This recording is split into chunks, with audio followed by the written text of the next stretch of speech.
नमस्कार, my turn channel में आपका एक बार फिर स्वागत है। एक कहानी ऐसी भी, एपिसोड 220।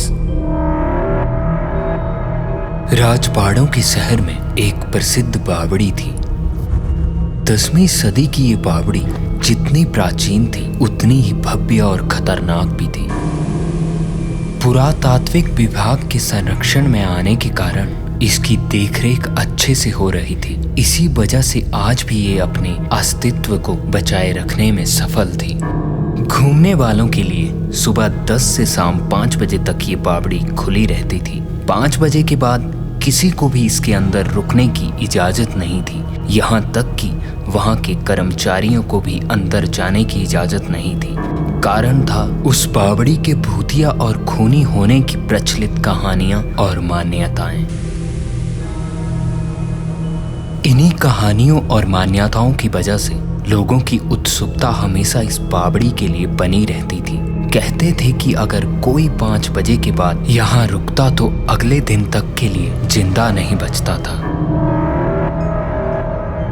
कोई नहीं जानता था कि आखिर ऐसा रात में क्या होता था कि जो भी रह जाता शाम के बाद वो मर ही जाता था। कहते थे भूतों और पिशाचों का बसेरा था उस बावड़ी में। दिन में तो बावड़ी बहुत ही खूबसूरत लेकिन मनहूस सी लगती थी। बहुत साल पहले जब पुरातत्व विभाग के कुछ कर्मचारी इसकी खुदाई करवा रहे थे तब उन्हें बहुत सारे कंकाल मिले थे, जिनका परीक्षण जब किया गया तब पता चला कि मरने वाले सभी पुरुष थे और सभी को गला काट के अधमरा ही दफन कर दिया गया था। जिस दिन खुदाई हुई थी और कंकाल मिले थे उस रात खुदाई करने वाला एक मजदूर जब रात को गहरी नींद में था तब अचानक उसकी आंख खुल गई और वो बसी भूत सा बावड़ी की तरफ चल पड़ा। बावड़ी पहुंचकर सीढ़ियां उतर के वो बावड़ी के अंदर चला गया। सुबह जब बाकी मजदूर और कर्मचारी आए तो उनको उस मजदूर की लाश बावड़ी के अंदर मिली, जो कि पूरी तरह खून से सनी हुई थी। सभी उस लाश की ऐसी हालत देखकर बहुत डर गए थे, लेकिन किसी को भी नहीं पता चला कि आखिर वो रात में क्या करने आया था और कैसे मर गया। उस दिन के बाद से हर रात कोई ना कोई मजदूर उसी तरह से बावड़ी में मरा हुआ मिलने लगा। ये देखकर पुरातत्व विभाग ने खुदाई का काम बंद करवा दिया। दिन में भी अब अजीब अजीब घटनाएं होने लगी थी। कभी किसी को लगता कि कोई उसे पुकार रहा है तो कभी लगता कि कोई उसके साथ साथ चल रहा है। कभी किसी को लगता कि किसी ने कस के पकड़ रखा है। कभी कभी तो किसी को कोई अदृश्य शक्ति उठा के पटक तक देती थी। इतनी सारी मौत और इन अजीब घटनाओं की वजह से बावड़ी बंद कर दी गई। 20 साल बाद जब वापस से बावड़ी खोल दी गई तब फिर से बावड़ी में चहल पहल हो गई थी, लेकिन कहानियां अभी भी जुड़ी हुई थी। एक दिन पंकज और सुधीर ने बावड़ी के रहस्य जानने की ठानी और 5 बजे के बाद चुपचाप वहीं बावड़ी में छुपे रहे।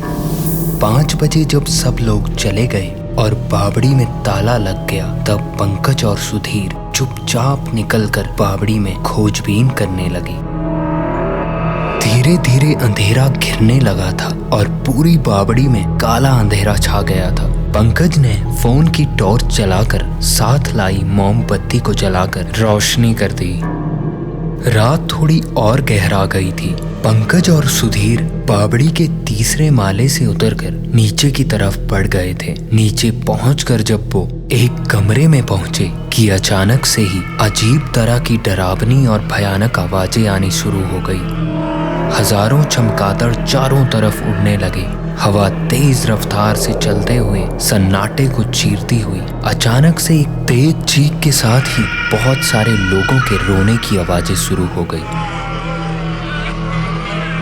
पंकज और सुधीर को डर लगने लगा था।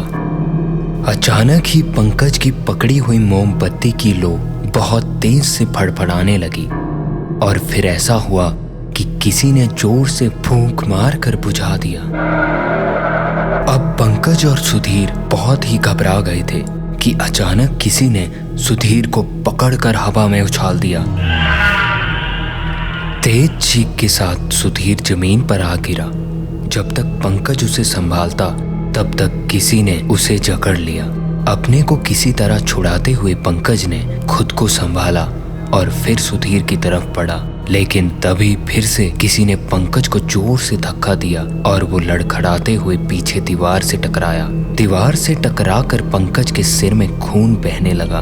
पंकज वहीं दीवार के सहारे ही बैठ गया कि अचानक दीवार से किसी के हाथों ने उसको पकड़ लिया। पंकज ने बहुत कोशिश करके खुद को छुड़ाया और अंधेरे में ही सुधीर को ढूंढने की कोशिश करने लगा। इधर सुधीर को होश आ गया था और वो भी पंकज को ढूंढने लगा।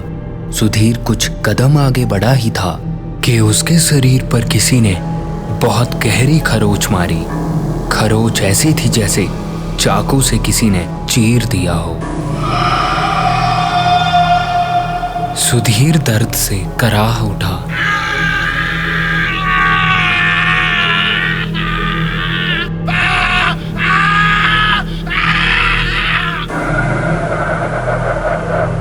तभी हवा के एक झोंके ने उसे अपने आगोश में ले लिया और उड़ाकर सीढ़ियों पर ले गई।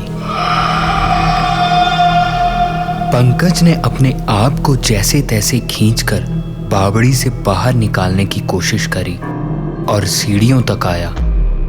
उसने देखा कि सुधीर वहीं खून से सना हुआ पड़ा था। उसने सुधीर को हिलाकर होश में लाने की कोशिश करी। सुधीर को होश आते ही दोनों बावड़ी से बाहर निकलने के लिए गेट की तरफ भागे।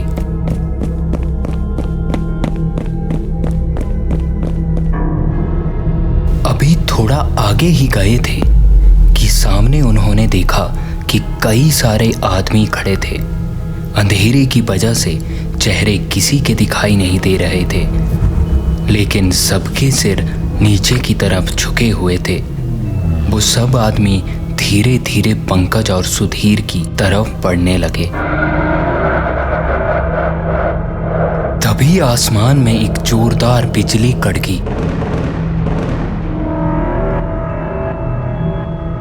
बिजली की रोशनी में उन दोनों ने जो देखा, उसे देखकर उनके पांव के नीचे से जमीन खिसक गई, क्योंकि सभी आदमियों के सिर कटे हुए थे और उनसे खून बह रहा था। उन सबके चेहरे सड़कर गल चुके थे और उनके चेहरों पर कीड़े पड़े हुए थे। इतनी भयानक शक्लें देखकर पंकज और सुधीर पसीने पसीने हो गए थे। दोनों वापस मुड़कर नीचे की तरफ भागने लगे। आखिरी सीढ़ी पर पहुंचकर दोनों ने पलट कर देखा तो वहां कोई नहीं था। उन दोनों को समझ नहीं आया कि अभी तो इतने सारे आदमी थे, अब अचानक कहां गायब हो गए। दोनों किसी कमरे में छुपने की कोशिश करने लगे।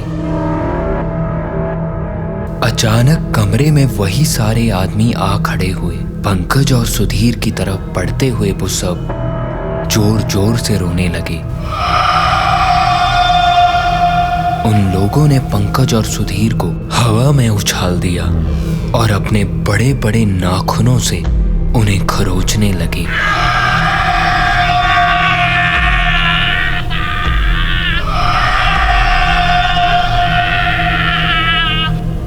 और एकदम से सब कुछ शांत हो गया।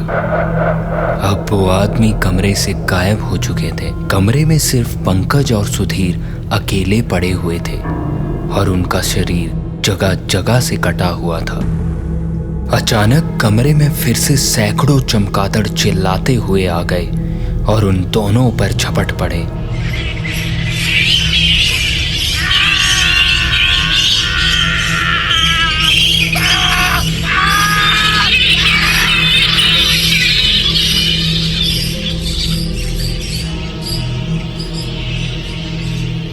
जब तक चमगादड़ उन पर से हटे तब तक पंकज और सुधीर बुरी तरह से घायल हो चुके थे।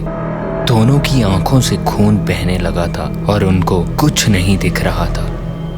टटोलते टटोलते पंकज और सुधीर बाहर का रास्ता खोजने लगे। पंकज ने जब दीवार पर हाथ रखा तो उसके हाथों को किसी ने पकड़ लिया और दीवार के अंदर खींच लिया।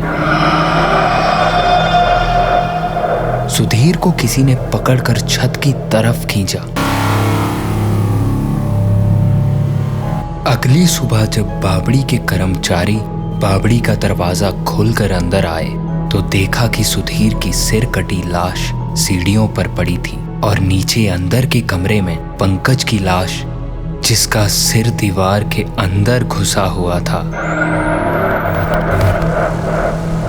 इस सारी घटना को देखते हुए पुरातात्विक विभाग ने पुलिस को बुलाया। पुलिस ने आकर अपनी इन्वेस्टिगेशन शुरू कर दी, लेकिन पुरानी मौतों की तरह पंकज और सुधीर की मौत का भी कोई पता नहीं चला।